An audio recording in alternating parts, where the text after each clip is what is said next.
이정우가 2025 시즌의 46번째 시합에 3번 타자 중견수 포지션으로 선발 출전하게 되었습니다.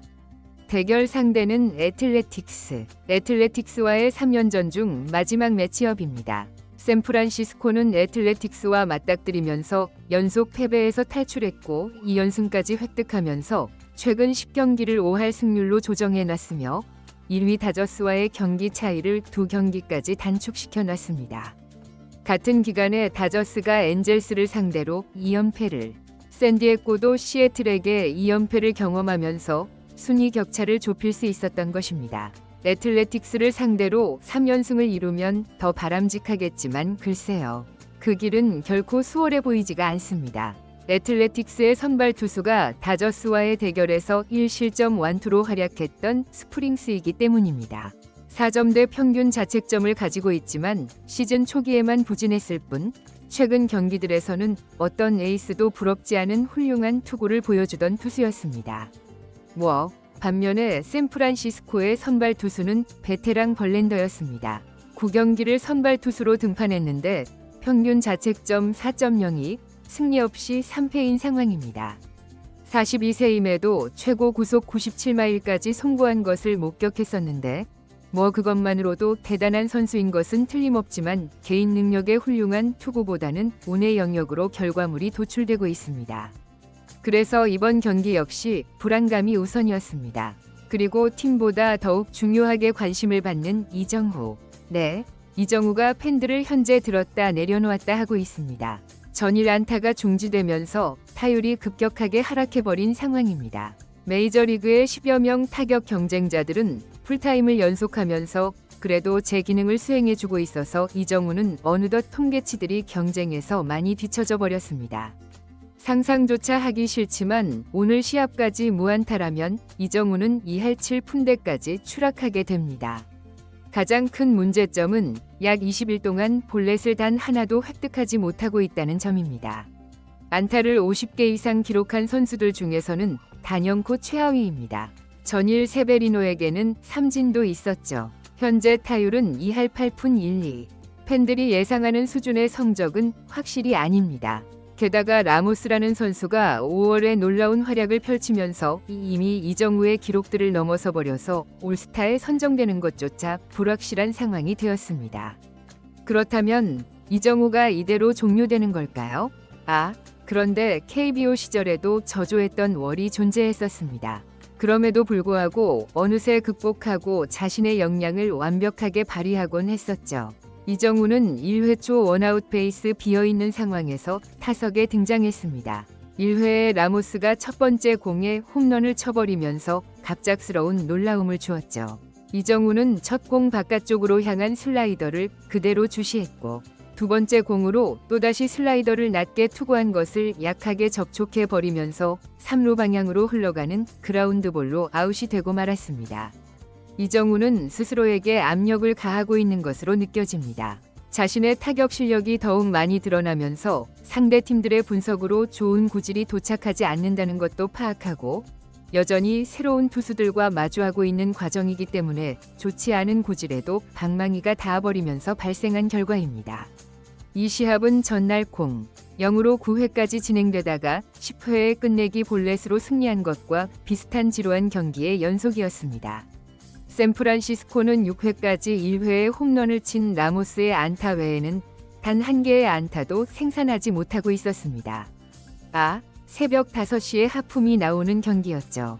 일반적으로 이렇게 점수가 나오지 않으면서도 명승부라고 표현할 때는 수준 높은 투수전이 펼쳐졌을 때인데 정후야, 정말로 야구가 참 어렵구나. 이정후는 3회에 주자 없는 상황에서 타석에 들어섰습니다. 첫 구와 2구 모두 볼이 되면서 이정후는 잘 선택했고 20경기 만에 볼넷이 나올까 싶었습니다. 물론 응원하면서 볼넷을 기대했던 것은 아니었죠. 오히려 스프링스가 좋은 투구를 보여주는 상황에서 이정후에게 볼넷을 줄 리는 없겠다고 판단했고 타격하기에 매우 유리한 상황이었습니다. 실제로 스프링스는 91마일 패스트볼을 중앙으로 발사했는데 이정후답지 않게 단순히 바라만 봤습니다. 기다리고 있던 걸까요? 그런데 그 이후 4구째 유사한 구질에도 이정후는 바라만 보았습니다. 확실히 이정우의 타격 상태가 양호한 건 아닌 것 같네요. 작년에도 그러했고 5월은 이정우에게 잊고 싶은 달이 될 듯합니다. 스프링스는 이정우와의 승부에서 5구째에도 동일한 공을 그대로 던졌고 이정우는 놓치지 않고 타격했으나 아쉽게도 타구 방향이 이루수에게 연결되면서 안타를 기록하지 못했습니다.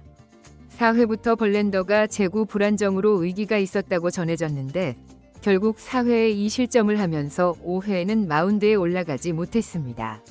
라모스가 약간만 도움을 줬더라면 견뎌볼 수 있었을 텐데 10경기 연속 무승. 진정 이런 경우는 처음 목격하는 것 같습니다. 6회까지 1대2로 뒤지고 있는 샌프란시스코. 아직 시합은 종료되지 않았지만 그래도 위로가 되는 점은 다저스가 3연패에 빠질 위기로 에인절스에게 0대4로 뒤처지고 있었고 샌디에고도 시애틀에게 열세를 보이고 있었습니다. 그런데 솔직히 이정우가 이렇게 무안타로 지속되면서 샌프란시스코가 승리한다는 것도 그다지 만족스러워 보이지 않네요. 네, 그런 추세는 그대로 계속되고 있었습니다. 이정우가 7회 말 주자 없는 원아웃 상황에서 타석에 들어섰습니다. 이 시점까지도 팀은 단 한 개의 안타였습니다. 이정우가 좌투수를 상대로 메이저리그 타격 2위였고 동일한 투수를 세 번째 마주했을 때 타율도 급속하게 상승하는 만큼 정말로 반드시 다시 2할 8푼대로 끌어올려야 했죠. 이정우는 첫 구스위퍼를 완벽하게 들어올렸으나 파울 홈런이 되었습니다. 이정우가 정확히 원하는 구종이었다고 해도 무방하죠. 네, 두 번째는 슬라이더를 선택했지만 볼로 판정되면서 잘 골라냈습니다. 그리고 이번에도 패스트볼이 예상되는 시점이죠. 사실 스프링스의 패스트볼은 92마일 정도였기에 이정우가 치지 못할 이유가 전혀 없는데 스프링스의 패스트볼에 계속해서 어려움을 겪고 있었습니다. 이번에도 3구째 패스트볼을 욕심을 부리지 않고 적절히 타격했으나 시프트에 걸리면서 이루수가 2루 베이스 근처에서 대기하고 있는 그대로 타구가 향하면서 안타가 삭제되고 말았네요. 1대2. 팀도 패배하고 이정우도 무안타로 마무리될 상황이었습니다. 새벽 5시 시청이 무의미하게 될 상황이었습니다. 애틀레틱스는 최상급 마무리 투수가 대기하고 있기 때문에 감독의 결정에 따라서 무리한 판단을 할 가능성도 있으니까요. 네, 다행스럽게도 애틀레틱스는 마무리 투수를 등판시키지 않고 불펜 투수를 올렸습니다. 샌프란시스코도 선두 타자를 변경했습니다. 좌타자 웨이드 주니어를 기용했습니다. 이 선수는 원래 공을 상당히 잘 읽는 타자이기에 그래도 선두 타자로서 볼넷으로 출루만 해도 성공적이었습니다. 그런데 웨이드 주니어가 예상치 못한 일을 벌입니다. 1할 때 타율의 선수가 6구 승부에 정확히 배트를 맞추면서 노아웃 상황에서 3루타를 만들어낸 것입니다. 이렇게 되면 최소한 동점이 될 가능성이 매우 높아지죠. 거기에 또다시 대타를 투입했는데 베일리가 중전 안타를 생산하면서 손쉽게 동점을 만들었고 라모스의 역전 안타까지 발생하면서 8회 단 1이닝 만에 대역전극을 완성시켜버렸습니다. 2010년 이후로 역전승이 가장 많고 올 시즌에도 역전이 상당히 많았던 샌프란시스코인데 팀 타율은 메이저리그 하위권임에도 어떻게 후반부만 되면 분위기를 상승시키고 반전을 창출해냅니다.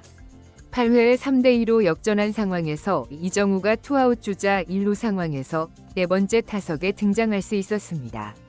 플로레스가 볼넷으로 진루하고 이정우를 상대할 때 애틀레틱스 감독은 투수를 변경했습니다. 1점 차이니까 포기할 수는 없었죠.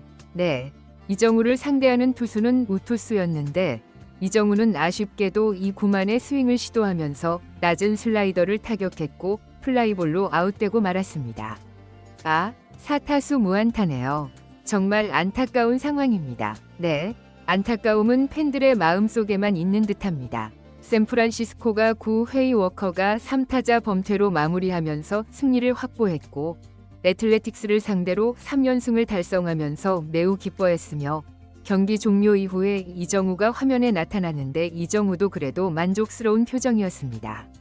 실제로는 라모스를 비추어 준 것이죠. 이정우는 2할 7푼 6리로 하락하면서 50개 안타를 그대로 유지하게 되었습니다. 여전히 다저스와 샌디에고가 패배 직전 상태이기 때문에 이제 1위와 거의 격차가 나지 않습니다.